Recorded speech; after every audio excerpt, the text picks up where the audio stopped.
નવસારી શહેરમાં પૂર્ણા નદીના પાણી ફરી વળતા તબાહીના દ્રશ્યો સામે આવ્યા છે। અનેક વિસ્તારોમાં હજુ પણ પાણી ઓસર્યા નથી। જ્યાં નદીના પાણી ઓસર્યા નથી ત્યાં બરબાદીના દ્રશ્યો સામે આવ્યા છે।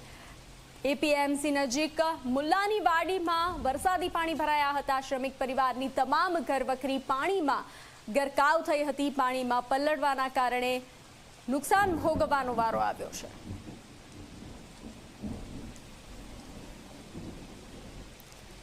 તો ભારે વરસાદના પગલે નદીઓ ગાંડી તૂર બની હતી અને અનેક વિસ્તારોમાં જળબંબાકારની સ્થિતિનું નિર્માણ થયું હતું। ત્યારે નવસારી શહેરમાં પૂર્ણા નદીના પાણી ફરી વળતા તબાહીના દ્રશ્યો સામે આવ્યા છે। આપ જોઈ રહ્યા છો, ઘરવખરી પલળી ગઈ છે, પાણી ઓસર્યા છે અમુક જગ્યાએ, તો અમુક જગ્યાએ હજુ પણ પાણી જ પાણીના દ્રશ્યો। અનેક વિસ્તારોમાં હજુ પણ પાણી ઓસર્યા નથી। જ્યાં નદીના પાણી ઓસર્યા ત્યાં બરબાદીના દ્રશ્યો સામે આવ્યા છે। નવસારીના ઉપરવાસમાં પડેલા ભારે વરસાદને કારણે કાલે પૂર્ણાએ રૌદ્ર સ્વરૂપ બતાવ્યું હતું અને પૂર્ણાના જે જળસ્તર છે 30 ફૂટે પહોંચ્યા બાદ અહીં પૂરની સ્થિતિ બની હતી। આપણે હાલમાં જે છે નવસારી એપીએમસીની સામે રસીદ મુલ્લાની વાડી વિસ્તારમાં છે અને આપ આ ઘરોમાં જોઈ શકો છો કે કેવી તારાજી પૂર્ણાએ સર્જી છે। જે પૂરને કારણે જે પરિસ્થિતિ બની હતી, લોકોની હાલત કફોડી બની છે। ખાસ કરીને આ જે શ્રમિક વિસ્તાર છે અને અહીં જે આ લોકો રહે છે એમના ઘરની સ્થિતિ આપ જોઈ શકો છો કે કેવી પરિસ્થિતિમાં આ ઘરોના જે લોકો છે એ મુકાઈ ગયા છે। જે ઘર છે એક નાના રૂમો છે, પણ જે રીતે કાલે જે પાણી આવ્યું હતું એ તમે જોઈ શકો છો। આ પલંગ ઉપર જે છે એકલું કીચડ છે। આ બાળકોની નોટબુક છે જે અભ્યાસ માટે કરીને લાવ્યા હતા, પણ એ પણ પાણીમાં પલળી ગઈ છે, એટલે જે અભ્યાસને પણ નુકસાન થશે। ચોપડા પણ જે છે એ પાણીમાં બોળાઈ ગયા હતા।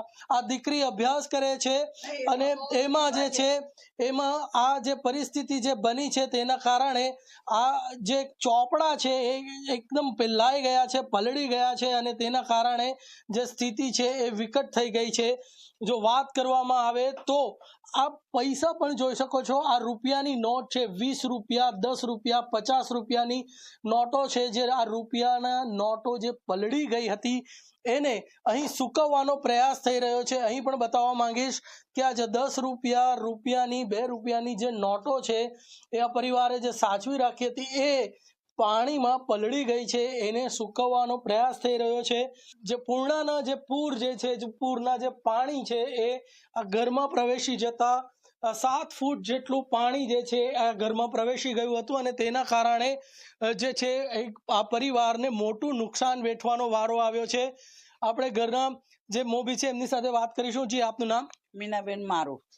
મીનાબેન, કેવી પરિસ્થિતિ હતી? બહુ જ ખરાબ છે, બહુ જ ખરાબ છે। અમારે તો દીકરો બી નથી, આ રહ્યો છે। આ છોકરીના ચોપડા છે, ઘર કામ કરે। આ તો છોકરાની યાદગીરીના પૈસા છે। તે તો છોકરો તો 9 વર્ષ થયા, બધું જ નુકસાન છે, કઈ વસ્તુ બાકી નથી રહ્યું। આ થોડું ઘણું કરિયાણાનું છોકરીનું સામાન હતો ને એ જ ઉપર ચડાવેલો રહી ગયો। અમારે તો ઘરનું બધું જ જતું રહ્યું। સેટી પલંગ, કબાટ, ઘરનો તે બધું તૂટી ગયું। કઈ વસ્તુ જ બરાબર નથી। એવું કઈ વસ્તુ મસાલા કઈ વસ્તુ જ ઠેકાણા નથી। હું વસ્તુ કહીએ કે આ વસ્તુ છે કે આ વસ્તુ નથી, આવું બધી તીસી છે ભાઈ। અમારે ઘરમાં કમાવાળું જ કોઈ નથી, તો પછી આ જે વહાવેલું હતું એ બી દર વખતે આવું જ થઈ જાય છે। હવે ઓછીતાનું જ પાણી આવી ગયું, એમાં કુદરતી પાણી આવ્યું, અમે શું કરીએ હવે? પણ આ જ્યાં મૂકવાનું હતું એ વસ્તુ મૂકી, પણ બાકીની વસ્તુ તો બધી ઉકળા જેવું જ થઈ ગયું એમ। દીકરીના ચોપડા બે, મારી છોકરીના ચોપડા બી પલળી ગયા। અરે આ છોકરી છે એના નોટું સ્કૂલમાંથી આપેલી બી પલળી ગઈ, ચોપડા બધું જ।